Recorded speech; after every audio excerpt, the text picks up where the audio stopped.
Hello everyone, my name is Esteban Jara, I am from Chile, I have 25 years old and I live in Quillota. I'm actually at my parents' house because of the pandemic. I am the younger of 3 brothers studying Information and Communication Technologies at the Universidad Técnica Federico Santa Maria in Valparaíso. Actually, I am writing my thesis, so it's my last year at the university. I want to share with you the most important things that I've learned in this course and my experience with them. We are going to talk about the modes of thinking. We used to think that our brain is working just when we are concentrated on something. When we are writing a book and we spend 3 or 4 hours in a row trying to understand the topics. But actually, the brain works in 2 modes, the focus mode and the diffuse mode. The focus mode is actually when we put all of our concentration in just one topic and we go through the connections of our brain trying to solve a problem. That is the moment when we concentrate intently in just one topic, trying to learn or trying to solve a single problem. And the second mode is the diffuse mode. The diffuse mode is the relaxed mode when we make new connections in our brain between different areas. This mode is induced when we are relaxed, when we are doing some sports, when we are taking a walk, and when we are not focusing in just one topic. It's very important to let us be in this mode because it's when we are making new connections. You can think in the diffuse mode and the focus mode as an old Greek discovering the constellations. I imagine it as all Greek astronomers looking at the sky and in the diffuse mode, relaxed, laying on the grass, drawing in his mind these little constellations, all relaxed. And in the focus mode, you can imagine it as these connections that have been made becomes useful to the Greeks to predict the weather, to get with new astrology ideas, etc. The diffuse mode is useful to make the new connections, and the focus mode is when we go to these connections and these different areas in the brain to solve a problem. In my case, I used to do some sports to relax and entering in diffuse mode. I actually follow some cardio routines here in my house because of the coronavirus, and also I am learning how to skateboard. A very useful tool to move back and forth diffuse mode and focus mode is spaced repetition. Spaced repetition is to schedule your week with intercalated days between the tasks. So, for example, I am doing a Python course, and this Python course I take it on Mondays, Wednesdays, Fridays and Sunday. This helps your brain to rest of a certain topic, and this is useful because your brain is actually working in the background in the topics. This also helps you to avoid Einstellung, that is your blocking state that your brain has when you are incapable of getting new ideas about a topic.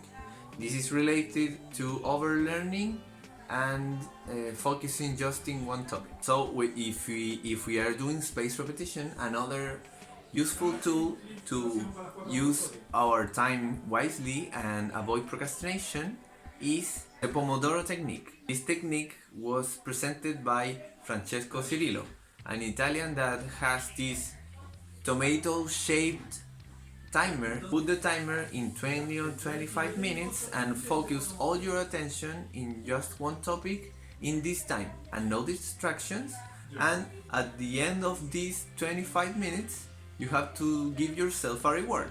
The reward is very important because you train your brain to feel better when you finish this task, so you don't avoid to begin this period of time.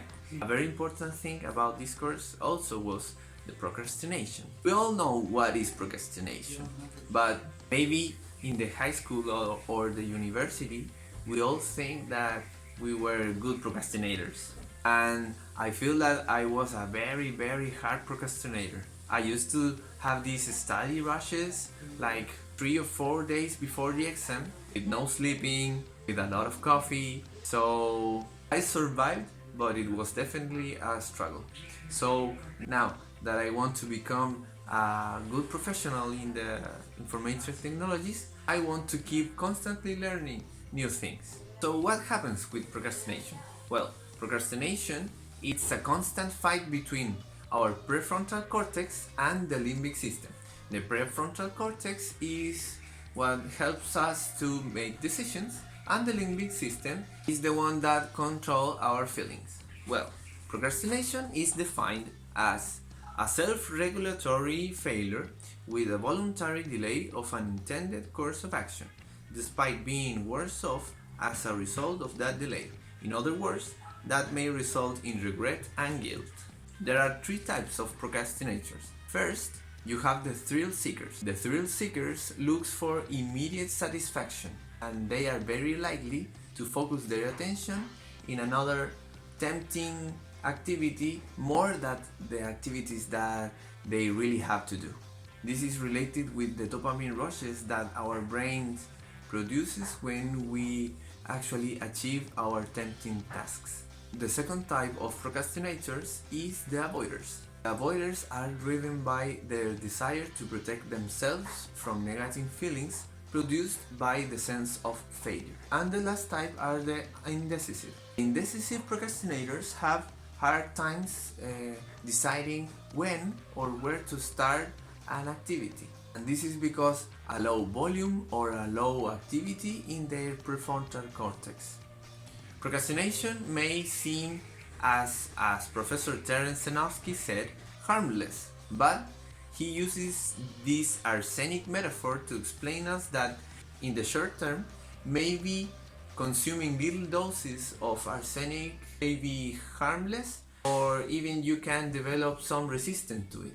But in the long term, the damages will be even worse. And we can fight against procrastination. Procrastination may become a habit, but if we identify the different stages of what a habit is, we can focus smartly our willpower to fight procrastination. So, habits have 4 stages. You have the cue, the routine, the reward, and the belief. The cue is a signal that triggers routines. And this is very important because you have to get rid of the most cues that you can. So you have to try to work in a clean desktop with no distractions, and putting yourself some headphones to not listening the noises of the exterior, and let the distractions go away. In my case, I have my gaming console in my desktop, but when I'm working, I take the batteries off the controller. Also, when I'm taking classes, I hide my bookmarks toolbar from the browser, so I'm not tempted to go in another web page of my interest. Then it comes the routine. The routines are things that you make as a zombie. When you have already your connections made in the brain, it becomes more easy to develop these activities, and you don't have to put that much effort in them. Then it comes the reward. The reward that you have fulfilled your task.